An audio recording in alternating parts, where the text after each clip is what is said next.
Hi, took a moment to read some of the comments from previous videos, questions, comments. We, religions are a governance of people.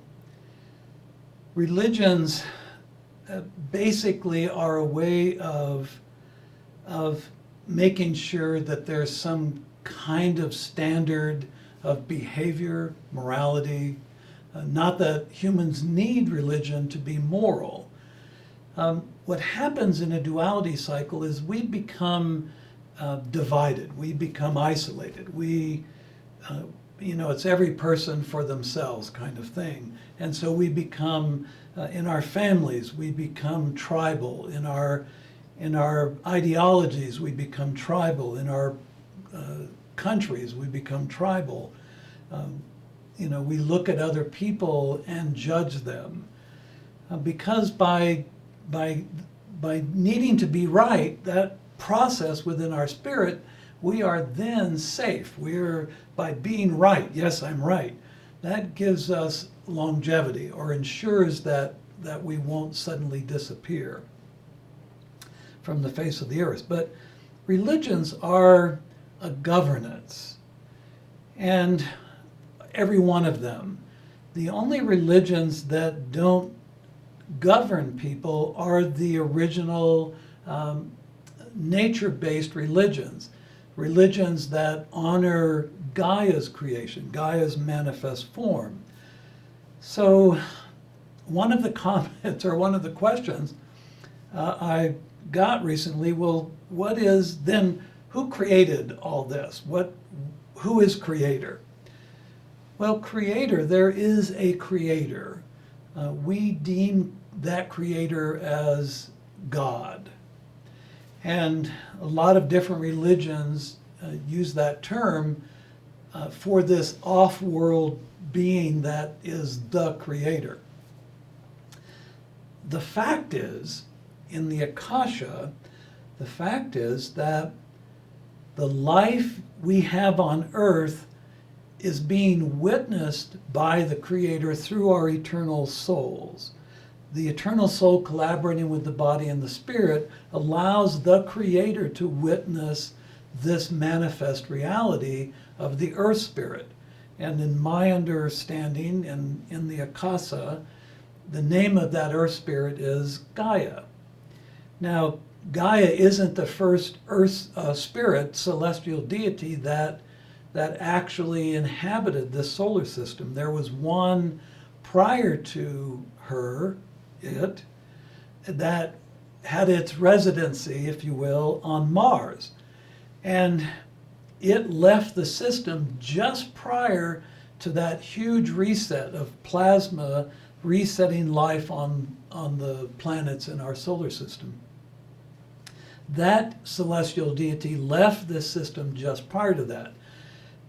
Off-world beings were trying to reestablish life in this system, and they brought in the celestial deity we call Gaia, the earth spirit, and then Gaia, in concert with those off-world beings, then created new life on earth. Now, is Gaia God? No. Gaia is a co-creator with the creator. So religions have to have a primary focus. They have to have a being that everybody, singular being that everybody worships, that basically is the same. And in the Western religions, in Judaism, Christianity, and in Islam, there is one male being. And unfortunately, that is just not the truth. And I know that I'll take some flack on that, but that's okay. I'm not dismissing the fact that those religions can do that. There's nothing wrong with that. They can have that worship, and this is the key, everything is mind. So what you believe is going to become your reality. The only interference with that will be if you have inner conflict about a belief. Like a simple one, I love to work, I hate my job. So that job is not going to go well, but you love to work.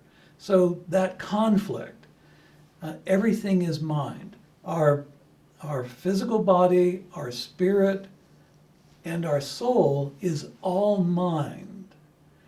So what you believe becomes your reality. So for many of the people who worship in these religions, they believe that. That is their reality. So for them, it's not wrong. But is it the greater truth? And in the Akasha, it shows that we in this duality, coming out of this duality cycle, are going to start getting really, really confused because religions are no longer going to apply. And you'll notice in Europe and in the United States and several other areas where religions are allowed to be free, you're allowed to choose the religion. In those areas, more and more people are not going to church or to temple. And the reason is primarily because of the hypocrisy within the governing aspect of religions. And, you know, in Catholicism, when you have one person who's supposed to be infallible, that idea in and of itself is the thing that's pushing people away. And as they intuitively understand more and more about this unity cycle, there are going to be less and less people interested in Christianity, Judaism. I'm not sure about Islam because Islam is more governed by laws. If you don't obey certain things, you can be devastated. So that's more of a harsher religion. I know that's going to get me some interesting comments. But Gaia, this is her manifest reality. And I say her. Everything on earth has a feminine charge.